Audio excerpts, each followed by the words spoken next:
உலக மக்கள் எல்லோருக்கும் வணக்கம். சிவம் ஜோதிடம் மூலியமாக நான் உங்கள் ஜி கோபால் பேசுகிறேன். இன்னைக்கு பேசக்கூடிய பலன் என்ன அப்படின்னா மாத பலன்கள். மாத பலன்கள் வரிசையில் செப்டம்பர் மாத பலன்கள் மிதுன ராசிக்காரங்களுக்கு எப்படி இருக்கும்? இப்ப மிதுனத்துல குரு பகவான் இருக்கிறாரு. அது போக சிம்மத்தில் சூரிய பகவானும் கேது பகவானும் இருக்கிறாங்க. 14ஆம் தேதி சுக்கிர பகவான் சிம்மத்துக்கு வந்து கேதுவோடு இணையறாங்க. சிம்மத்தில் இருக்கக்கூடிய சூரிய பகவான் 17ஆம் தேதி செப்டம்பர் மாதம் கன்னிக்கு வந்துடுறாங்க. அதே சமயத்துல புதன் பகவான் செப்டம்பர் 14ஆம் தேதி சிம்மத்திலிருந்து கன்னிக்கு வந்துடுறாங்க.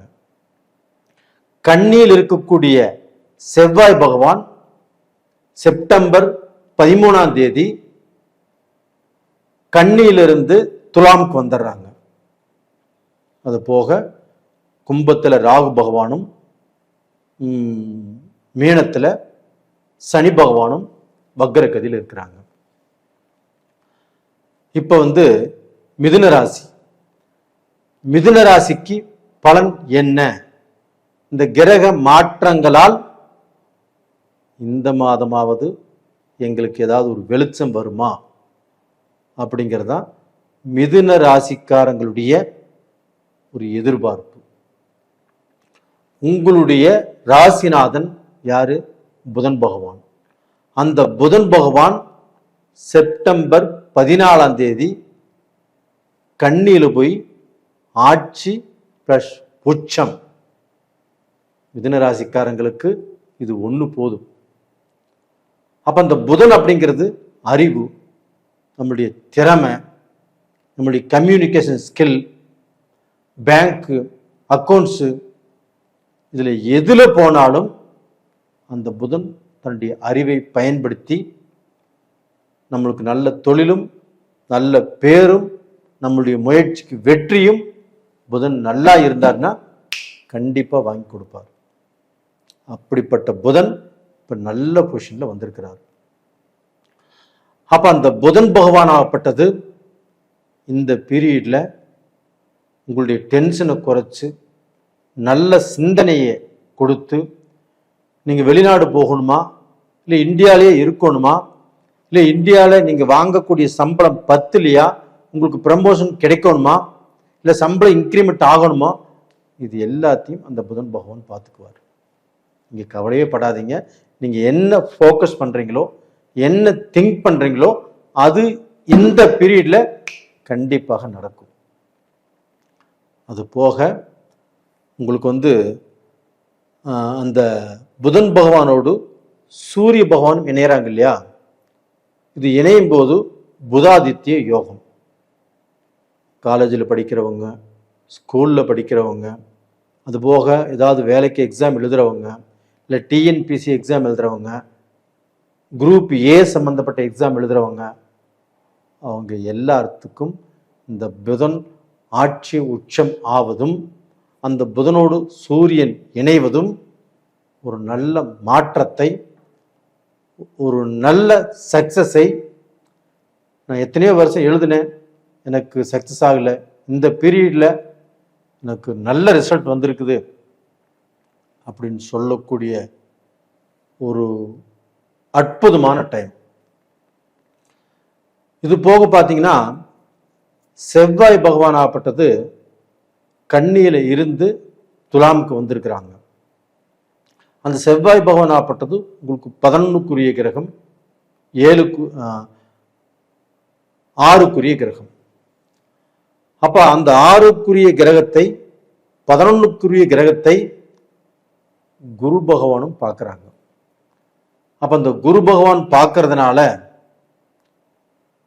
அந்த 11ஆம் இடத்த அதிபதி லாபாதிபதி உங்களுக்கு ஏதாவது ரூபத்துல பணம் கொடுக்கல் வாங்கல், அந்த பணத்தின் மூலியமாக நடக்கக்கூடிய செயல்கள் கண்டிப்பாக இந்த பீரியடில் நல்லா இருக்கும்.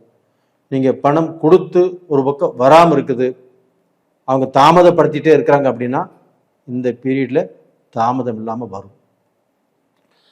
அது போக பார்த்தீங்கன்னா உங்களுக்கு சனி பகவான் ஆப்பட்டது 10க்குரியவன். அந்த 10க்குரியவன் இன்னைக்கு பார்த்தீங்கன்னா அந்த 10ஆம் இடத்துல இருந்து வக்ரகதியில இருந்து இப்போ கொஞ்சம் வேகமாக செயல்பட்டு உங்களுக்கு தொழில், பிஸ்னஸ், வேலை இதில் இருக்கக்கூடிய பிரச்சனைகள் வராத அளவுக்கு பாதுகாத்து உங்களுடைய முன்னேற்றத்துக்கும் அது சப்போர்ட் பண்ணி அந்த சனி பகவான் நல்லா இருக்கிறார். அப்ப அந்த சனியும் புதனும் பார்த்துக்கிறாங்க இல்லையா? இந்த புதன் வேகமான கிரகம், சனி கொஞ்சம் மந்தமான கிரகம். ஆனால் சனி இப்போ வக்ரகதியில் இருக்கிறதுனால சனி பகவானும் வேகமாக செயல்படுவாங்க. அப்ப அந்த புதனாகப்பட்டது அறிவு, திறமை, தன் புத்தி இது எல்லாத்தையுமே இப்போ வேகப்படுத்தும்.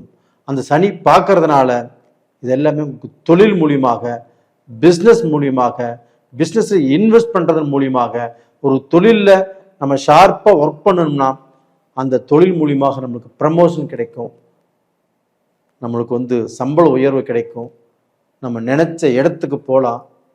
இது எல்லாத்தையுமே அந்த புதன் பகவானும் சனி பகவானும் சேர்ந்து உங்களுக்கு ஒரு நல்ல வாய்ப்பு கொடுப்பாங்க.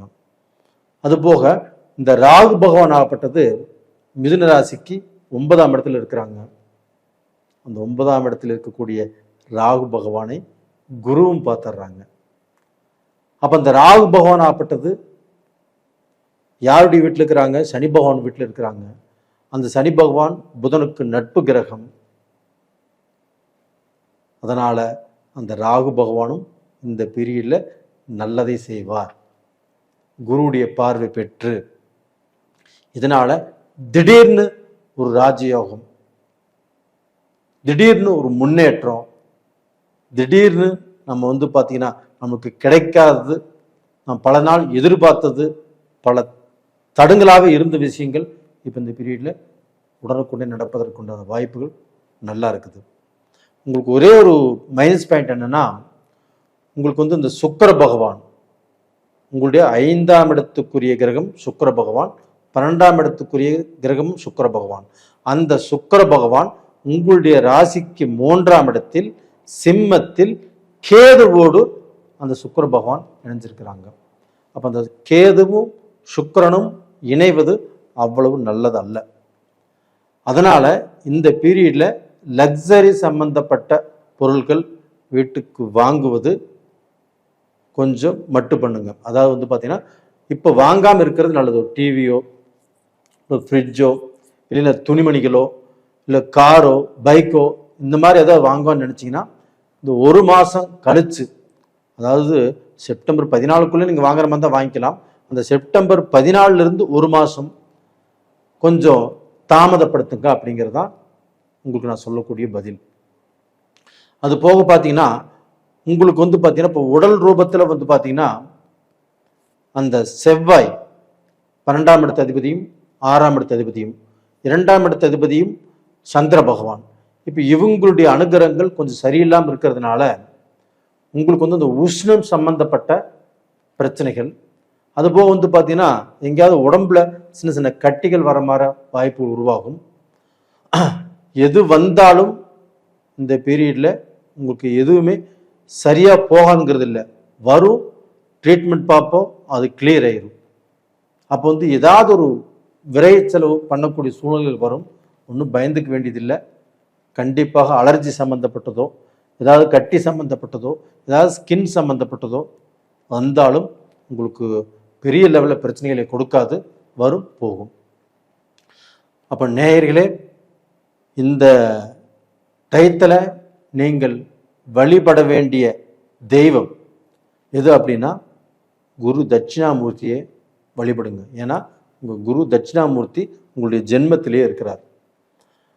அப்போ அந்த ஜென்மத்தில் அந்த குரு இருக்கிறதுனால நமக்கு தலையில் ஒரு பெரிய பாரமாக இருக்கும், சில குழப்பங்கள் வரும், ஒரு விஷயத்தை செய்யலாமா வேண்டாமா அப்படிங்கிற பல குழப்பங்கள் வரும். அதனால் குரு தட்சிணாமூர்த்தியை வியாழக்கிழமை நாளில் வழிபட்டு வாங்க. கண்டிப்பாக உங்களுடைய சகல கஷ்டங்களும் தீரும், நல்லா இருப்பீங்க. நேயர்களே, அது போக உங்களுடைய ஜென்ம ஜாதகத்தை பாருங்கள்.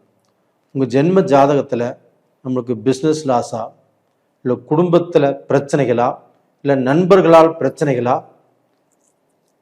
நம்ம எதை செய்யலாம் எதை செய்யக்கூடாது அப்படிங்கிற குழப்பங்களா, இதுக்கு எல்லாமே வழி உங்களுடைய ஜாதகத்தில் தான். அப்போ உங்கள் ஜாதகத்தில் என்ன தசை நடக்குது, என்ன புத்தி நடக்குது, இதனால் நமக்கு என்ன பலன் நடந்துட்டு இருக்குது. இப்போ நம்ம சொல்கிற மாதிரி 30% பேருக்கு நடக்காமல் போயிட்டு இருக்குது, 70% பேருக்கு நடக்குது. இன்னைக்கு கூட மலேசியாவிலேருந்து ஒருத்தர் கால் பண்ணி, நீங்கள் சொன்ன மாதிரியே எனக்கு வேலை கிடைச்சிருச்சு, உங்களுக்கு வாழ்த்துக்கள், உங்களுக்கு பார்த்தீங்கன்னா என்னுடைய மனப்பூர்வ நன்றிகள் அப்படின்னு சொன்னார். அது மாதிரி இப்போ நாம் சொல்கிறது எல்லாமே ஒரு 70% பேருக்கு கண்டிப்பாக நடந்துட்டுருக்குது. 30% பேருக்கு ஒன்றுமே நடக்கலைன்னா உங்களுடைய ஜாதகத்தில் தான் ஏதாவது சில குறைபாடுகள் இருக்கும். அதனால் அந்த ஜாதகத்தை அனுப்பிச்சு உங்களுக்கு விருப்பம் இருந்தால் பார்த்துக்கோங்க. இல்லைன்னா ஒரு அனுபவம் வாய்ந்த ஜோசியர்கிட்ட பக்கத்தில் யாராவது இருந்தாலும் பாருங்கள். நேயர்களே, உங்களிடமிருந்து விடைபெறுவது உங்களின் ஜி கோபால். நன்றி, வணக்கம்.